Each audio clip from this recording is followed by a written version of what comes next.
Je voudrais, avant tout propos, remercier le gouvernement et remercier Monsieur le ministre des Transports pour la confiance qui est faite donc à Kipux Afrique comme opérateur technique pour ce projet. Je voudrais indiquer que c'est un projet majeur. Il s'agit d'une première en Afrique, au moins subsaharienne.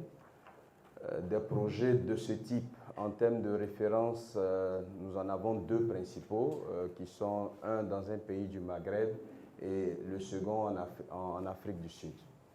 Donc c'est un défi extrêmement important. L'introduction qui a été faite a planté le décor.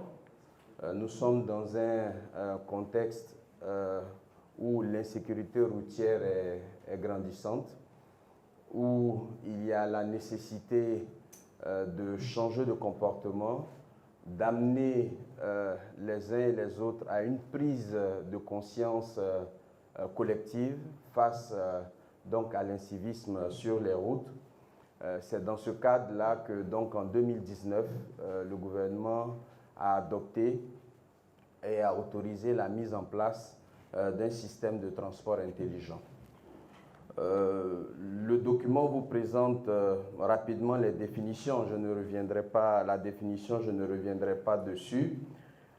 Mais il s'agit essentiellement, pour ce qui nous concerne, d'un dispositif qui va nous permettre de gérer la sécurité routière, de gérer automatiquement les infractions au code de la route ainsi que les amendes liées à ces contraventions et de réguler les trafics et les transports collectifs. Il faut indiquer que ce type de dispositif est utilisé dans les pays développés, les pays émergents, les pays qui donc mettent en avant la technologie à travers un certain nombre de valeurs. Donc il s'agit de rechercher beaucoup plus d'efficacité en matière donc de système de transport, de transparence, permettre effectivement que l'administration des transports, dans le cadre de ces actions liées à la sécurité routière, soit transparente, d'avoir un dispositif qui soit réactif, interactif, donc qui a la possibilité, c'est un peu pour ça qu'on dit qu'il est intelligent, donc qu'il a un certain nombre d'attributs qui lui permettent de réagir, d'être interactif avec les usagers. C'est un dispositif qui permet également de responsabiliser, donc de vous permettre d'avoir l'information, la bonne information par rapport à un comportement que vous avez eu sur la voie publique et de vous amener donc à prendre conscience de votre rôle et de ce que vous représentez sur la voie. Il s'agit également d'informer les usagers pour améliorer leurs connaissances en matière de réglementation au niveau du code de la route et enfin de lancer une mobilisation. Je parlais tout à l'heure de prise de conscience collective. Il s'agit aujourd'hui de mettre en place un dispositif qui va mobiliser les uns et les autres autour de la question de la sécurité routière. Donc, pour revenir sur les aspects techniques, très simplement, nous avons un certain nombre de dispositifs sur la voie publique qui permettent donc de détecter électroniquement les infractions au code de la route. Ces informations, si on peut avoir le workflow, ces informations sont remontées donc au niveau d'un centre en back-office que vous allez voir tout à l'heure. Donc, ces images sont traitées et sont transférées à un pool où donc, vous avez des agents verbalisateurs qui sont des policiers. Donc, qui sont des membres de la police spéciale de la sécurité routière qui sont au cœur du dispositif, donc qui valident cette contravention. Une fois que donc la contravention est validée, on rentre dans la phase de notification qui se fait suivant trois procédures aujourd'hui qui sont opérationnelles au niveau de la plateforme. Vous avez la première notification qui est un SMS. Et à ce niveau-là, je voudrais encore réitérer nos remerciements au ministère des Transports qui a souhaité, dans notre cahier de charges, que nous puissions adresser l'écosystème de la téléphonie mobile. Vous savez que les derniers chiffres donnent aujourd'hui plus de 40 millions d'abonnés à la téléphonie mobile. Donc toutes les solutions qui vont être développées dans le futur ne doivent pas et ne peuvent pas ne pas considérer la téléphonie mobile. Donc notre cahier de charges a demandé qu'on puisse faire une première notification par SMS. Cette notification va vous donner un lien dans le futur qui pourra vous orienter votre espace personnel que le ministère des Transports met à la disposition des usagers sur sa plateforme digitale. Et au niveau de cette plateforme personnelle, vous avez toutes les informations vous concernant, mais c'est surtout un canal dédié que vous avez avec l'administration des transports. Parce que vous avez un petit assistant. Quand vous allez sur l'espace, vous avez un petit assistant virtuel qui utilise de l'intelligence artificielle, qui peut répondre à vos questions, qui peut vous orienter au niveau de la page. Donc, c'est la première forme de notification. La deuxième forme de notification que le système permet aujourd'hui, c'est la notification électronique par email. Donc, vous recevez dans votre boîte email donc toutes les évidences liées à votre infraction et vous aurez également à partir de cet email un lien qui va vous rediriger vers encore votre espace personnel qui est le canal dédié avec l'administration des transports. La dernière forme, les deux premières sont une innovation que le projet apporte dans le contexte africain. La dernière forme de notification est celle qu'on connaît, qui est courante, qui est la notification physique à domicile de la contravention, de façon à ce que vous puissiez par la suite avoir les procédures de recouvrement ou de paiement des amendes qui sont liées à cette infraction. Donc pour revenir à la question de la phase test de notification, il s'agit d'un test qui s'inscrit, comme les propos liminaires l'ont précisé, dans le cadre de la sensibilisation, de la phase de sensibilisation décrétée par le ministère des Transports. Donc cette phase a été dimensionnée d'abord pour être circonscrite à un certain nombre de voies. Donc vous avez vu que le communiqué a été très clair sur les voies qui sont monitorées, sur les points qui sont monitorés. Donc il ne s'agit pas encore de la phase d'extension au niveau du Grand Abidjan. Il s'agit de pouvoir calibrer dans des espaces bien définis. Donc nous avons dimensionné cette première phase test qui va concerner au total 250 000 contrevenants, donc de façon générale, qui vont passer au niveau de ces dispositifs. Cette phase test va concerner 1 300 000 infractions. Donc on a calibré cette phase test qui va nous permettre d'accompagner la campagne de sensibilisation du ministère des Transports à travers des messages à chaque fois que vous allez commettre un excès de vitesse, que vous allez passer à un feu rouge au niveau de ces différents axes, vous allez recevoir un message qui est d'abord un message de sensibilisation. D'abord, pour donc vous faire comprendre que le système est fonctionnel, qu'il marche, qu'il est en capacité de détecter vos infractions sur la route et vous amener progressivement à changer de comportement. Donc ça, il s'agit des particuliers. Pour les véhicules appartenant aux entreprises, nos techniciens ont paramétré de façon à ce que le message aille au responsable, au représentant légal de l'entreprise. de façon à ce que ce représentant légal-là puisse également accompagner cette phase de sensibilisation du ministère à l'intérieur de son entreprise.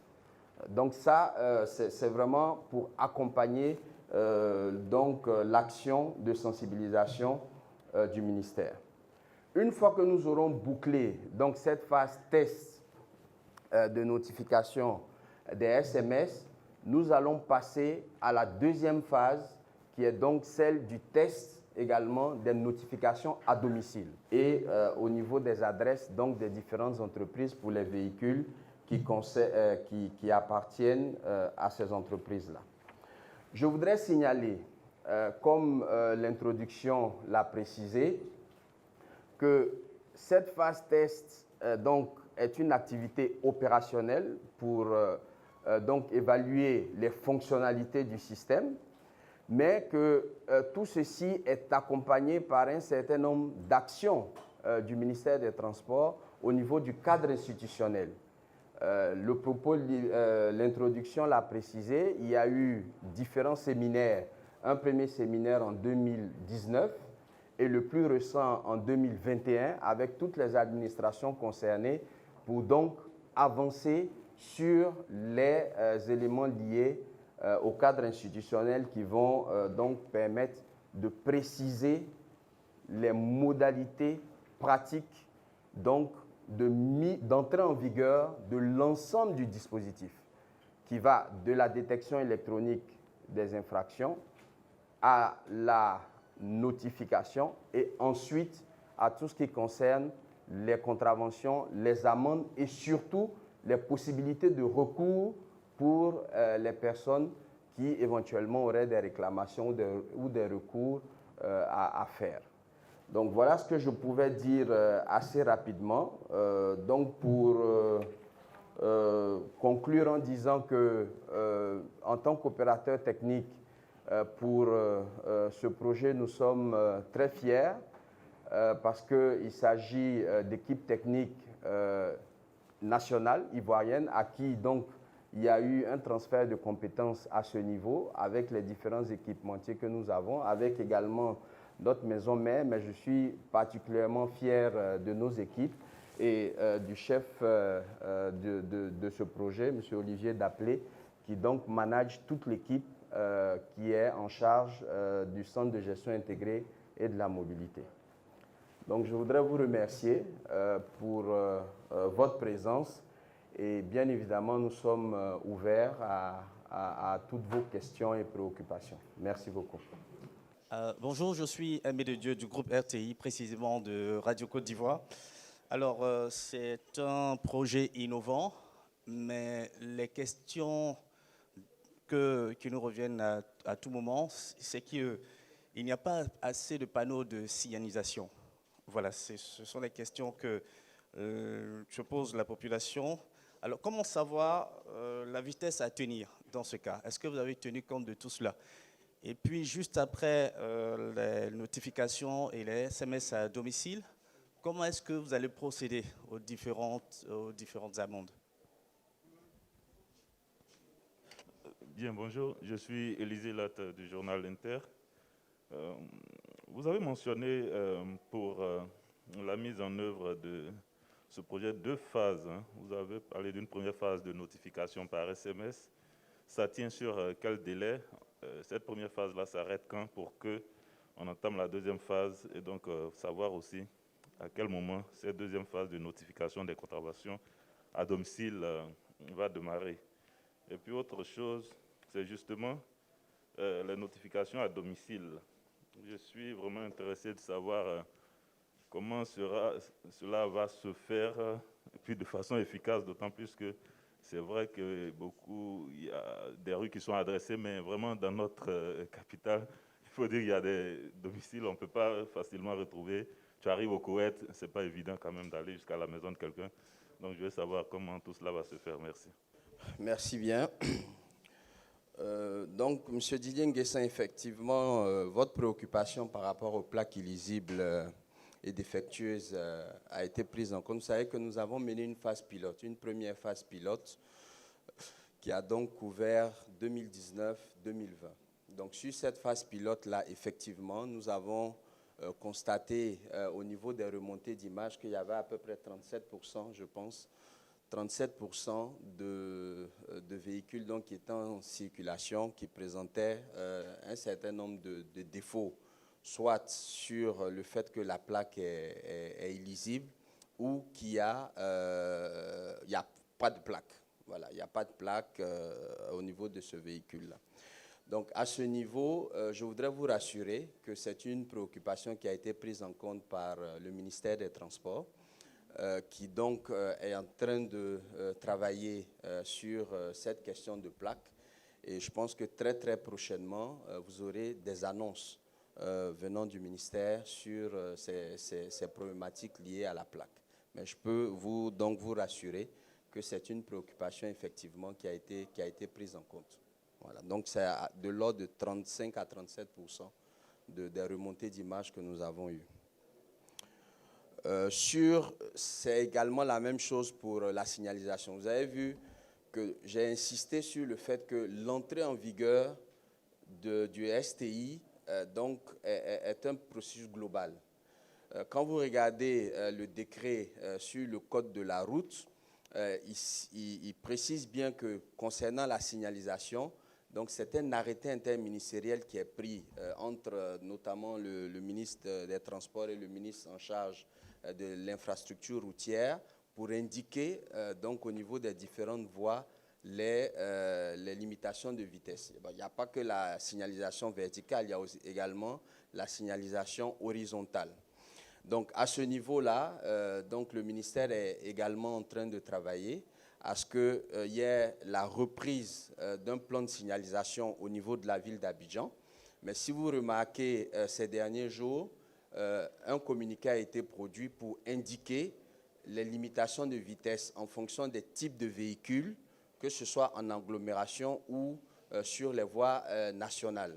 Donc je crois que le ministère a largement communiqué là-dessus, mais effectivement, il y a un plan de reprise de la signalisation au niveau du Grand Abidjan et même au-delà sur les axes autoroutiers avec même des dispositifs d'information routière qui sont prévus par le ministère en la matière. Sur le volet notification et recouvrement. Donc je voudrais vous rassurer, et à ce niveau-là, vous pouvez nous faire confiance. Vous voyez que déjà le premier test fonctionnel démontre que ce système-là marche, il fonctionne. Donc sur les aspects de recouvrement, nous avons également un dispositif qui marche. Nous avons un dispositif qui marche. Je ne vais pas vous donner tous nos petits secrets, mais soyez rassurés que nous avons aujourd'hui nos équipes ont développé avec des entreprises locales des logiciels qui, en traitement d'un certain nombre d'informations que nous avons déjà au niveau de la base de données, sont capables de vous retrouver. Donc à ce niveau, vous verrez, pourrez constater, comme vous constatez maintenant pour la notification par SMS, qu'on pourra retrouver les contrevenants à leur domicile.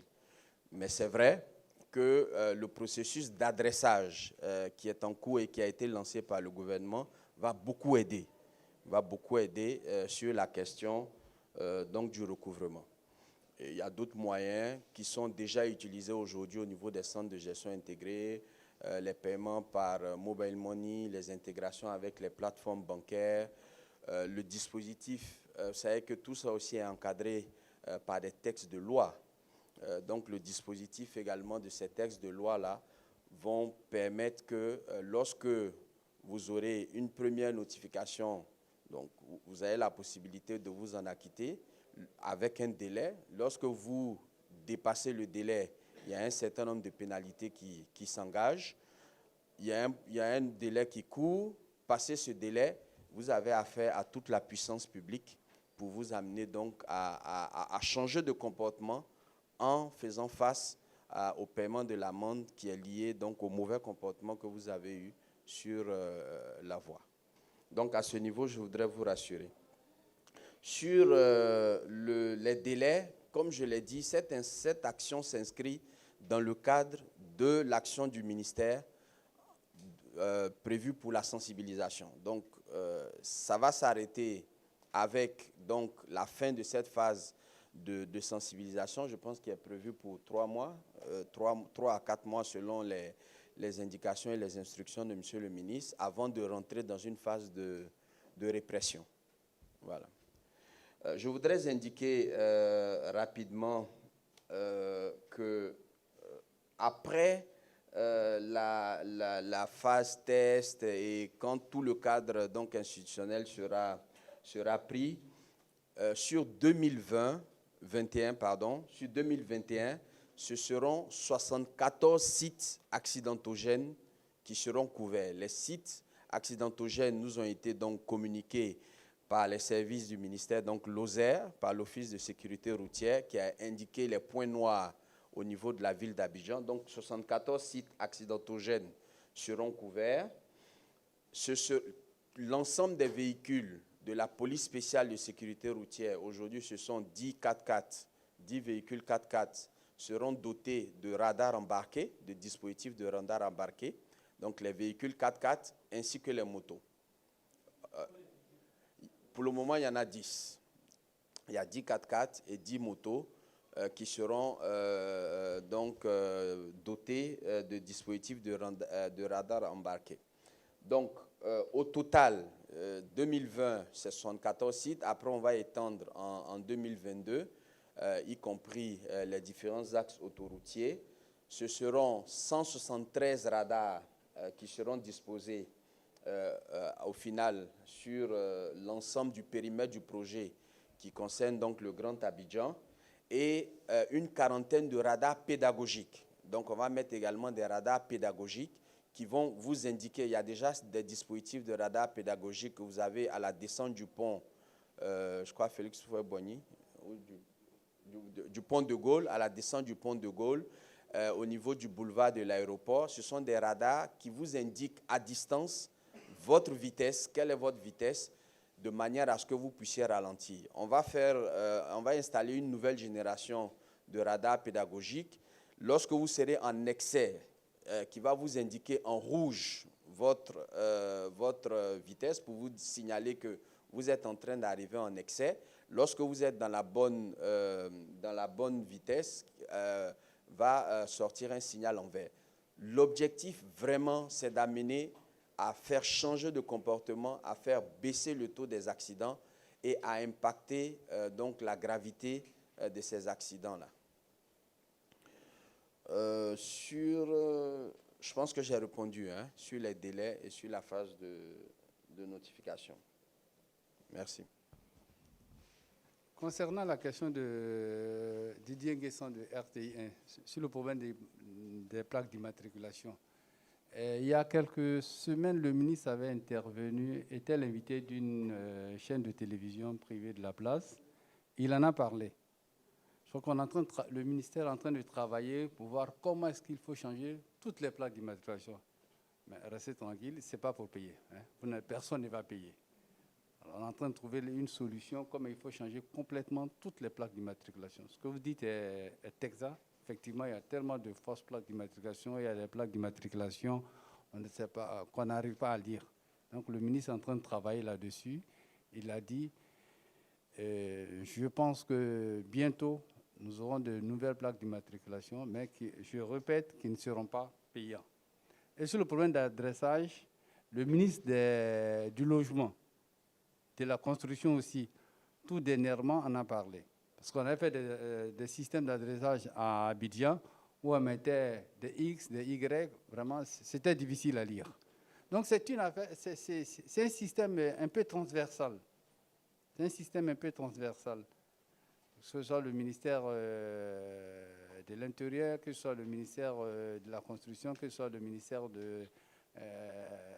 des Transports, qui est l'initiateur de l'opération. C'est plusieurs ministères qui vont travailler ensemble pour que nous ayons quelque chose de vraiment très potable.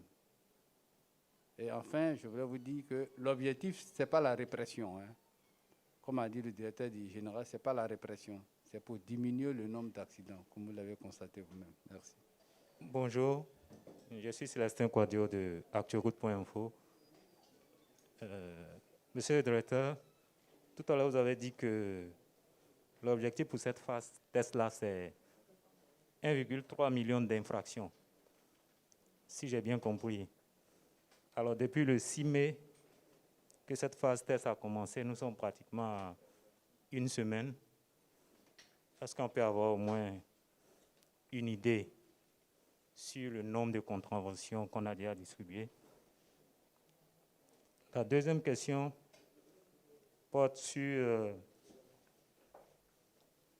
les remontées des premières contraventions des personnes qui ont été interpellées. Il y a des plaintes.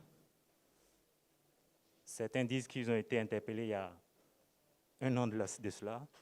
D'autres disent qu'ils ont reçu des PV pour la même infraction 10 fois. Est-ce que vous avez pris note de tous ces éléments? Est-ce que ces remontées vous sont revenues? Merci.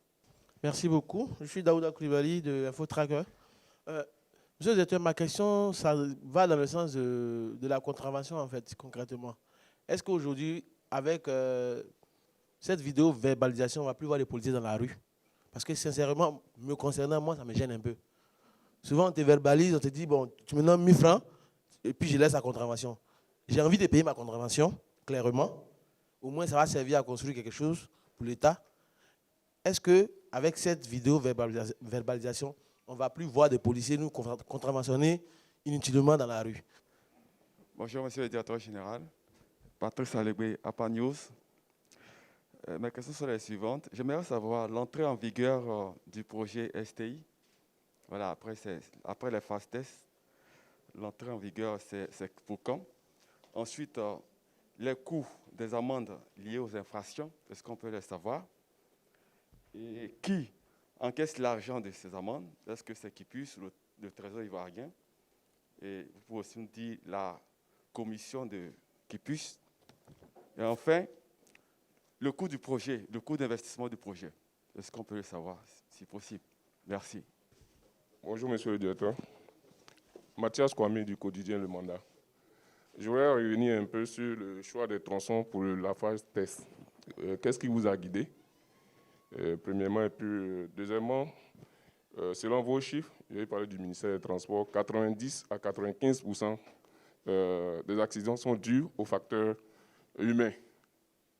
Quel est l'avenir de la répression contre l'état des véhicules dans le cadre de ce projet-là, puisque aussi il y a l'état des véhicules qui fait partie des causes des accidents?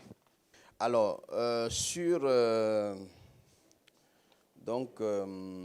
question de mon frère d'ActuRoute, donc effectivement, l'objectif d'une phase test, c'est bien cela, donc avoir un certain nombre de remontées et d'observations pour que les réglages nécessaires puissent être faits. Donc, à ce niveau, effectivement, il y avait un premier besoin des usagers en termes d'information sur les limitations de vitesse concernant les axes qui étaient couverts. Donc, il n'y avait pas ces informations qu'ils avaient. Je pense que le ministère a pallié en faisant un communiqué donc, là-dessus, au niveau donc, qui a été publié donc, par l'OSER sur cette question de limitation. Sur les notifications multiples, ce que nous avons donné comme réponse, c'est que je pense que c'est quand même une avancée importante que le gouvernement a faite en mettant à la disposition des populations une plateforme où elles ont la possibilité d'aller vérifier l'information. Donc, créer son espace personnel, c'est très important, sur e-service.cgi.ci. Cet espace vous donne toutes les informations sur d'abord vos documents administratifs de transport. C'est très important. Il faut vérifier parce que souvent, malheureusement, pour certaines procédures, etc., on prend l'habitude de confier les démarches à des démarcheurs, comme on dit entre guillemets, à des intermédiaires. Il faut aller sur cette page qui vous met en relation directement avec vos informations. C'est très important. Donc, sur votre permis de conduire, sur les véhicules qui vous appartiennent. Et là, on a eu des remontées, effectivement, par rapport à des personnes qui sont allées et qui se sont retrouvées avec des véhicules qu'ils avaient vendus. Ils ont vendu des véhicules qui dans le passé, mais ils ont oublié que la réglementation en la matière dit qu'il faut faire la mutation. Il faut faire la mutation dans les 15 jours. Il faut vous arranger pour faire la mutation parce que le seul document qui vous confère le titre de propriété d'un véhicule comme d'une maison, c'est le certificat d'immatriculation, c'est la carte grise.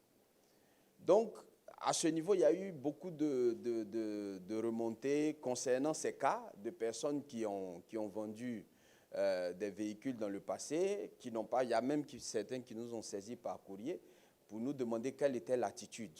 Donc nous, ce que nous faisons, c'est que nous allons mettre en place un centre d'assistance qui sera donc disponible au 1302 pour les accompagner, essayer de les aider à retrouver éventuellement les personnes pour là où elles savent pas où retrouver les personnes, essayer de les orienter, voir également avec la tutelle quel dispositif on peut mettre pour faciliter la mutation à ces personnes.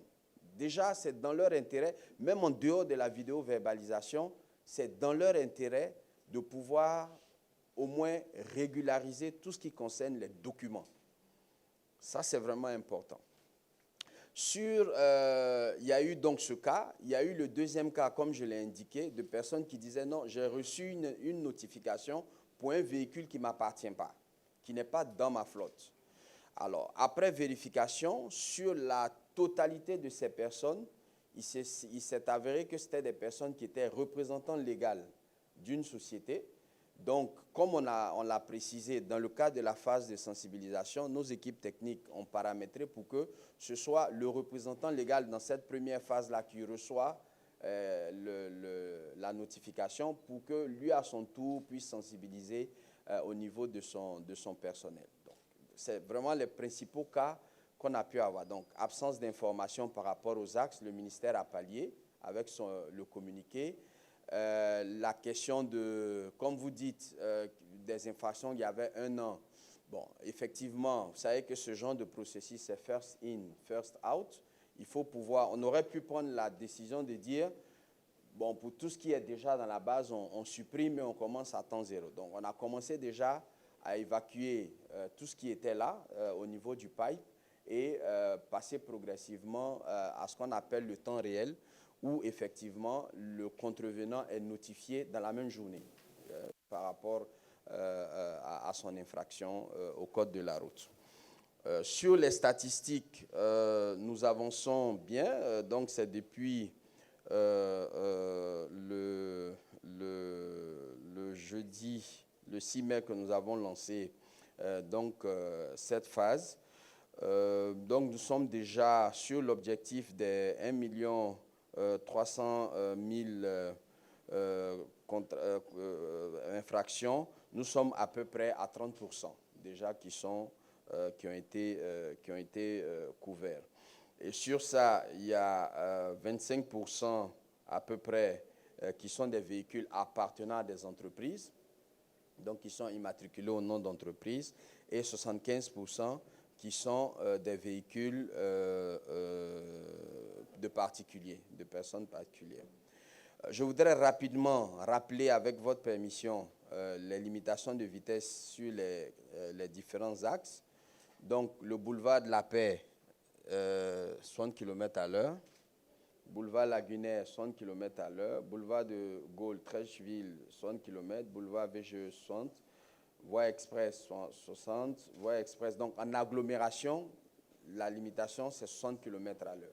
Et comme je l'indique, ce sont des choses qui ne sont pas statiques, qui peuvent bouger. Vous voyez que, par exemple, en France, il y a 1 année en arrière, il y a eu des décisions qui ont été prises d'augmenter ou de baisser la vitesse autorisée.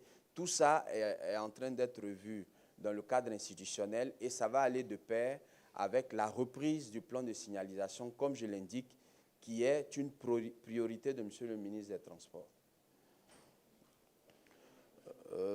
Concernant la présence des policiers au niveau des rues, bon, là, je ne suis qu'un opérateur technique. Ce que je peux dire, c'est que de façon générale et au niveau mondial, les systèmes de transport intelligents permettent une optimisation de l'infrastructure routière, de l'infrastructure des transports, pardon. Donc, le fait déjà d'avoir un certain nombre d'axes qui vont être couverts, on a parlé de 74 sites accidentogènes, va permettre une redistribution des effectifs de la police, peut-être sur d'autres axes ou sur d'autres missions, certainement. Mais ce que je peux vous dire, c'est qu'aujourd'hui, ne demandez pas au directeur général d'Equipux de confirmer ou d'infirmer le fait qu'il n'y aura plus de policiers dans les rues, et ça ne se fait dans aucun pays au monde. Ce n'est pas possible. Dans aucun pays au monde, vous n'avez pas de policiers dans la rue. Ce qu'il faut faire, c'est l'utilisation de la technologie qui permet de rationaliser donc, la répartition de ces effectifs, d'avoir un meilleur contrôle de ce qu'ils font. Je pense qu'à ce niveau-là, le gouvernement est en train de travailler là-dessus, de façon à ce que tout le monde puisse être confortable et rassuré. Parce qu'effectivement, la police est là pour rassurer tout le monde. Et donc, dans le cadre de l'utilisation de la technologie, on peut amener donc à responsabiliser et à conscientiser les uns et les autres. Parce qu'il n'y a pas que la police, il y a aussi les usagers, n'est-ce pas? Il y a aussi les usagers. Quand on parle de corrupteurs, il y a aussi, quand on parle de corrompus, voilà. Donc, il ne faut pas à chaque fois jeter la pierre à nos frères et à nos amis des forces de sécurité, qui d'ailleurs, même dans le cas du STI, sont au cœur du dispositif. Je vous ai dit que la police spéciale de la sécurité routière est au cœur du dispositif de vidéo-verbalisation. Sur la question APA News, l'entrée en vigueur, ce qui est prévu au niveau du chronogramme, c'est en fonction donc des avancées au niveau des textes, de la prise des textes, c'est que d'ici à la fin de l'année au plus tard, nous puissions avoir une entrée en vigueur du dispositif. Mais en même temps, je ne vais pas dire concomitamment, mais dans la même veine, nous continuons à avancer sur les aspects opérationnels de déploiement et de mobilisation. Donc, pour l'investissement initial, on a autour de 10 milliards à peu près d'investissements prévus pour cette année. Nous l'avons déjà indiqué dans la presse. Nos partenaires financiers nous ont fait confiance, donc ce financement-là est bouclé.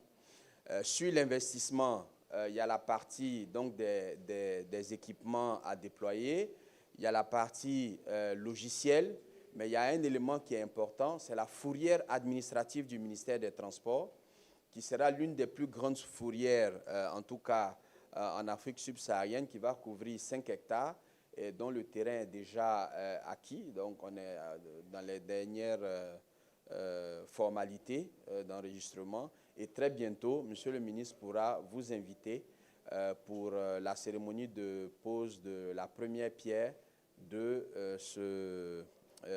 cette fourrière administrative-là. Les coûts des amendes, pour le moment, tout ça est lié au cadre institutionnel. Il y a des discussions, donc c'est la même chose sur les encaissements, etc.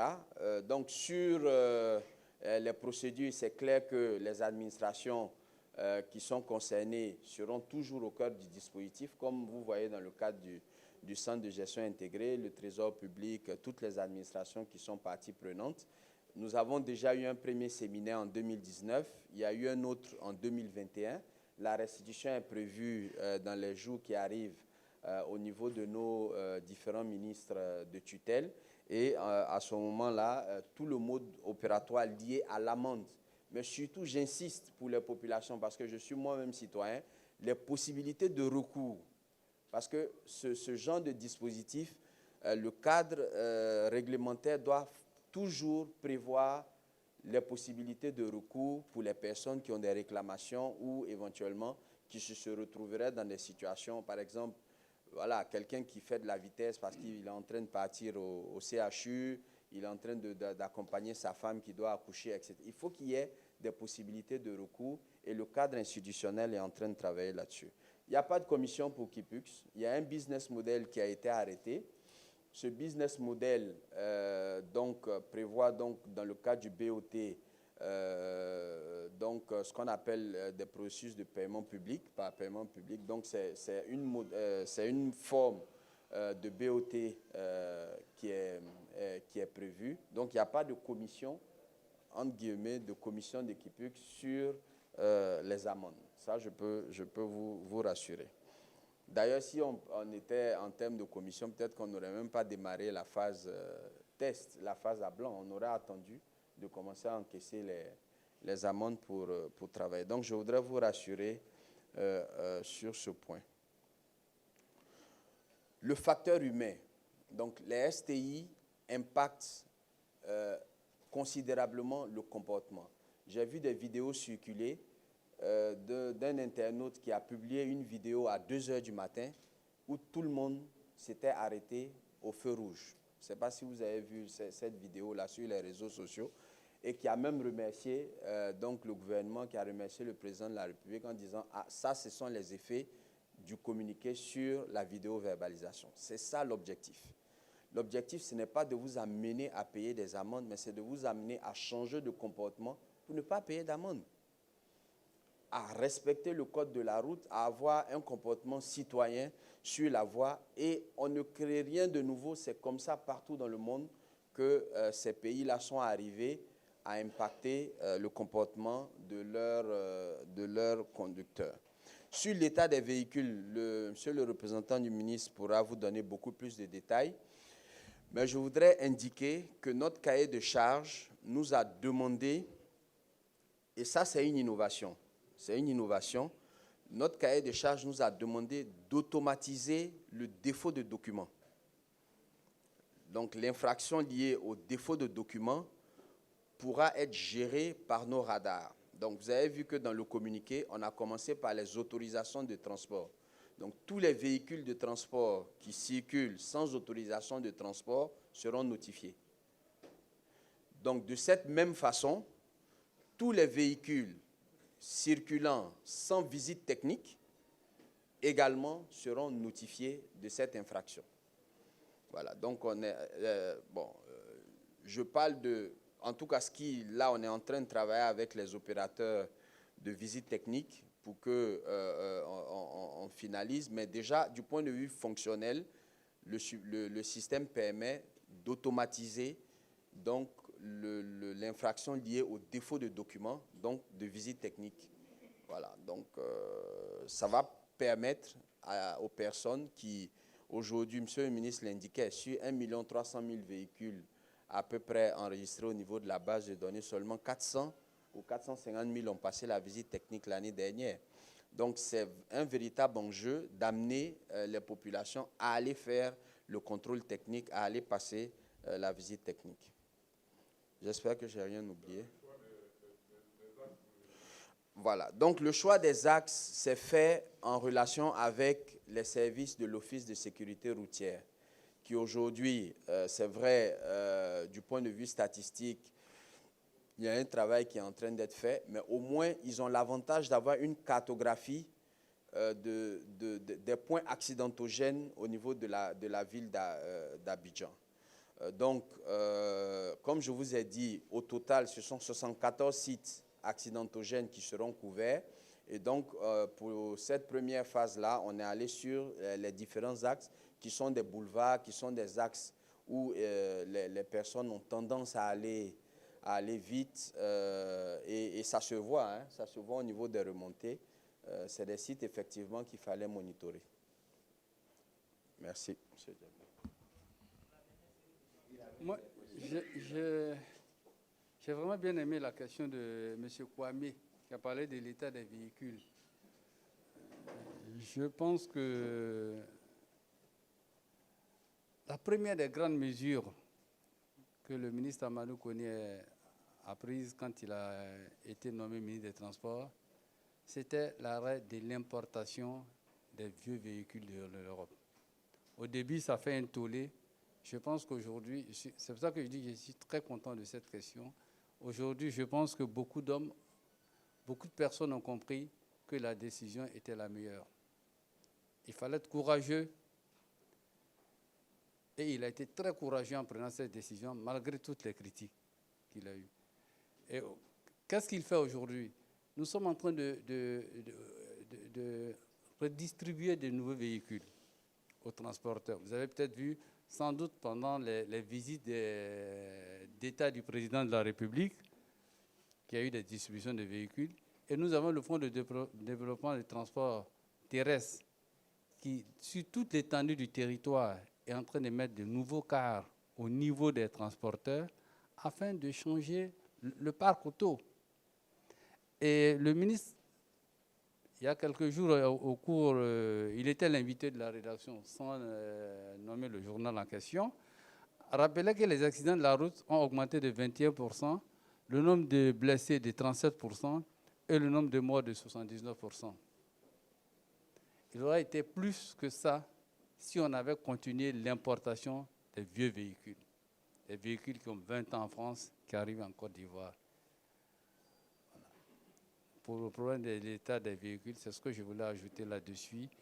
Et comme le diesel de Cupus disait tout à l'heure, c'est de deux choses l'une. La pollution, on ne peut pas les enlever sur la route. Vous avez fait une infraction, il y aura un coût à payer. Si vous pensez jouer au plus malin, que vous devriez donner 500 francs aux policiers et que vous allez échapper, mais vous n'allez jamais échapper. Je prends l'exemple simple de Dubaï que je connais. À Dubaï, c'est comme ça. Si vous donnez 200 francs ou bien 500 francs à un policier, ça c'est votre problème. Mais à la visite technique, vous allez payer. C'est ça en fait. Il faudrait que nous-mêmes nous comprenions notre acte de civisme, que nous puissions payer ce qu'il faut payer. Sinon, le policier, il aura la possibilité de faire payer l'amende. Mais si vous payez moins, mais vous allez payer après. C'est là quelques précisions que je voulais donner. Je suis Mondésir Nascimento de Business 24 Africa. Moi, je voulais plutôt savoir le temps, le délai pour recevoir une notification après une infraction. C'était tout. Les autres questions, les confrères ont pris en compte. Merci. Ici à Kanguessan de l'Europe.net. Monsieur le directeur général, la Côte d'Ivoire ne se limite pas à Abidjan. Tout est fait sur Abidjan, les zones accidentogènes sur Abidjan. Aujourd'hui, avec les nouvelles voies qui se construisent un peu partout dans le pays, à quand le déploiement de ce dispositif de vidéo-verbalisation à l'ensemble du territoire ivoirien? Bonjour, monsieur le directeur. Je suis Cyprien Kwasi pour Abidjan.net. Alors, monsieur le directeur, il y a un fait, et tout le monde le sait. Pour ne citer que ces endroits, je parle du rond-point Aquaba. À une certaine heure, quand tu es seul dans ton véhicule, tu subis des agressions, raison pour laquelle certains usagers grillent le feu. Aussi, il y a quelque part le Kojo à Yopougon, où il y a des feux, souvent même qui ne marchent pas, qui marchent clopant. Donc, les Wara et autres préfèrent griller ces feux. Est-ce qu'il y a une action conjointe avec la police qui est en train d'être mise en place pour que les usagers soient vraiment en sécurité? Il y a aussi les cas de nos gouvernants, je parle des ministres ou certains directeurs de cabinet, qui, on ne sait pas où ils dorment, mais chaque matin, sont toujours pressés pour prendre la voie contraire. Qu'est-ce qui est réservé aussi pour eux? Je vais commencer par la dernière question qui est très intéressante. Première observation, il n'y a pas de code de la route pour la journée et puis un autre code de la route pour la nuit. Donc, on est d'accord qu'il y a un code de la route qui est applicable à tout le monde. Maintenant, sur ces questions de stationnement, de feu, etc., votre préoccupation est juste. Donc, il y a un travail qui est en train d'être fait de façon à ce que, c'est vrai, aujourd'hui, on parle de vidéo-verbalisation, mais dans le cadre des systèmes de transport intelligents, dans les pays développés, on voit ce qu'on appelle les feux également intelligents, c'est-à-dire qui sont contrôlés à partir d'un centre de coordination et en fonction donc des horaires, du flux de trafic, en fonction des situations exceptionnelles, par exemple les pompiers qui doivent passer, on peut jouer donc sur les feux. Donc ça, c'est une piste également qui est en cours d'exploration. Je sais qu'il y avait déjà eu quelques essais au niveau de l'administration qui est en charge de la gestion des feux, mais je voudrais vous rassurer sur ce point. Maintenant, parce que votre question m'a été posée par mon directeur juridique, qui a dit, mais si quelqu'un se retrouve dans une situation où il est obligé de passer au feu rouge, c'est ce que j'indiquais, les voies de recours. Et en ce moment-là, le cadre institutionnel est vraiment important, avec notamment la réactivation du tribunal de Saint-Police, de façon à ce que vous ayez la possibilité d'expliquer ce qui a justifié votre acte. Donc le recours va vous permettre effectivement, si vous étiez dans une situation qui faisait que, bon, manifestement, vous ne pouviez pas respecter le code de la route dans ces conditions, vous aurez les voies de recours pour pouvoir effectivement vous justifier. Je voudrais vous rassurer également sur le déploiement au niveau du territoire national. Le ministère des Transports l'a prévu, d'abord au niveau des axes autoroutiers qui sont prévus. Il y a également un programme beaucoup plus vaste qui va donc concerner, qui est dans le cadre de la stratégie de sécurité routière dont M. le ministre a parlé dernièrement, où effectivement un certain nombre d'axes accidentogènes vont être couverts dans le cadre de cette stratégie. Donc il a parlé de l'axe de l'Est pour aller vers Abengourou, il a parlé de l'axe qui va de Boaké à Korogo, qui seront des axes qui seront pris en compte dans le cadre de cette stratégie de sécurité routière sur laquelle il a travaillé et qui est donc en cours de mise en œuvre. Aujourd'hui, le Grand Abidjan représente à peu près 80% du parc circulant au niveau national. En conclusion, vraiment, je voulais dire d'abord merci à Cupus, directeur général de Cupus et à son équipe, d'avoir accepté d'accompagner le ministère des Transports dans cette vaste opération. Il vous a donné le montant. C'est vraiment énorme. Et ce n'est qu'un début. Je les félicite. Et au nom du ministre des Transports, je voulais leur dire encore merci. À vous, mes chers consoeurs et confrères, je préfère ça, journaliste, parce que moi-même je suis journaliste. Hein? Même si je ne le suis plus, moi-même je suis journaliste. Je préfère ça. Je voulais vous dire simplement que le ministre des Transports compte sur vous pour nous accompagner dans cette opération. Parce que sans vous, l'opération ne pourra pas tenir. C'est la manière dont vous allez relayer l'information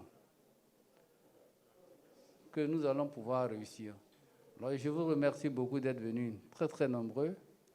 Et je voudrais vraiment vous demander de retranscrire fidèlement ce que nous avons dit et de nous aider à arrêter. Parce que vous avez vu ces derniers temps le nombre d'accidents qu'il y a sur la route. Et le ministre des Transports compte sur vous. Il a commencé une vaste mesure de dématérialisation de tout le système de transport. Et c'est ce qui va continuer dans les jours à venir. Voilà. Merci à toutes et à tous.